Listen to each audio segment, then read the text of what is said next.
Yes. So I recently seen the movie Flow, and it's interesting because it's a smaller independent movie.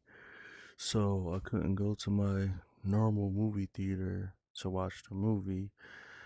So I had to end up going to a local theater called the Plaza to watch it, which is a pretty nice little local theater.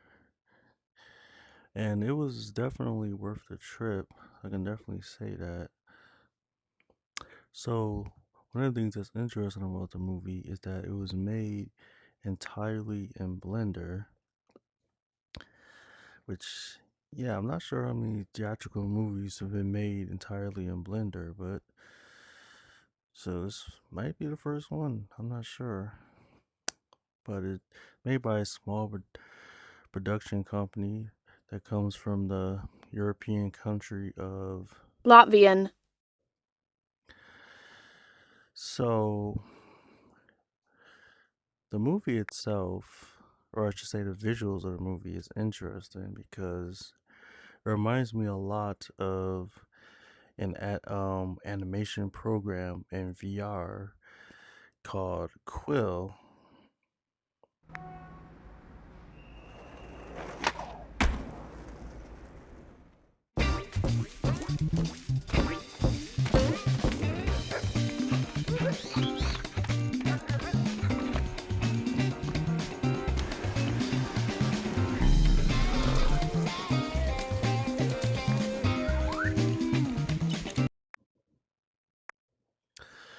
Yeah, so and it's interesting too because it's I mean I get this with every movie, but every movie I say like, oh man, I wonder what this would be like in VR. And when so you see something that looks very much like an animation program in VR, that kind of pushes that to an even higher degree. But yeah, the visuals of this movie is really gorgeous. And one of the things that I really liked about this movie was the camera work in the movie. Like the way they would like do like a lot of these like really cool like shots that would like move around like the characters, and it was really pretty cool. And they did it a lot throughout the movie, which I really appreciated. And this is an example of one of those.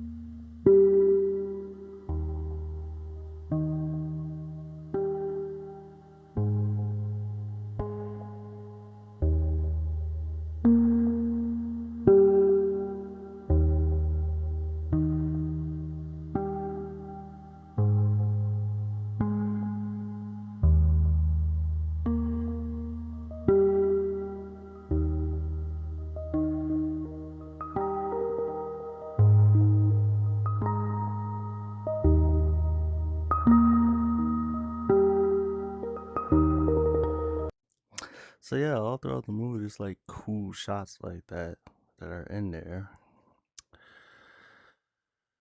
But yeah, so I would definitely recommend checking the movie out. And it's funny because like what ends up happening, you can like see it in the shot right here, is that the cat's home ends up getting flooded. So the cat and a ragtag group of animals trying to survive the flood end up on this boat to unknown destination. And it's interesting because like each character has like their own personality. Like there's a monkey character, and he's basically like a kleptomaniac, which I find to be kind of hilarious. But each animal kind of got like their own different like personality, and they play off each other really well.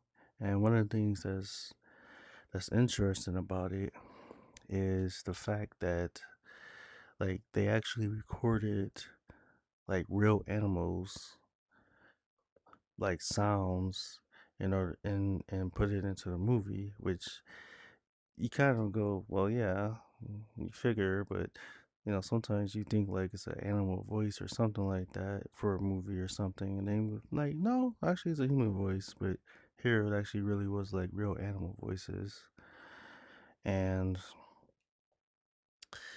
I did like a lot of work to like really like study like the motion of like the different animals and stuff, and it really does add like a lot of like realism to like the animals, like the way they pose and the different way they moves and their characteristics and whatnot.